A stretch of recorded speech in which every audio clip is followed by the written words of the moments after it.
Hello guys! What's up? It's your Ate Jan for today's video. Samahan niyo ko sa ating ganap sa ating buhay bilang isang ina at isang content creator. So ayan, nagalmusal na nga ako ng lugaw na may toko dahil napakasarap nga naman ang kanilang lugaw. At ito po ay nabili ko sa Peralta dahil nga tayo ay babakbak mga buhok ng araw. So ang ating unang kalayante ay magpaparibond, color with highlights and treatments. So, in-apply na namin siya ng pang-rebond para lang masimulan na yung procedure sa kanyang hair. At maya nga ay dumating na rin ang aming second client. Ayan, galing po siya sa Block 1. At magkakilala po ang anak ni Madam at yung aming client na bagong dating.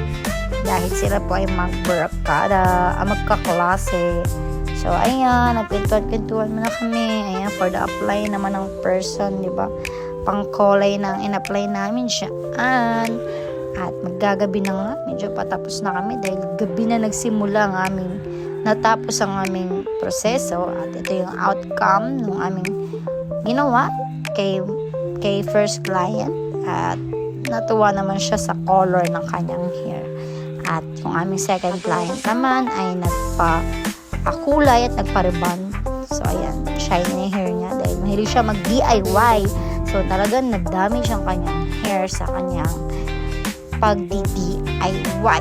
Kaya, nag-decide siya na ipa-full black na lang yung kanyang hair para hindi na lumabas yung mga previous color ng kanyang buhok. At nagligpit ng kaunti dahil nga darating na yung aming third client, which is magpapakulay. So, ito po ay bigla lang nag-chat sa akin na magpapatone daw ng kanyang hair. And this is my fourth time client, si Madam Ira Ped. Ayan.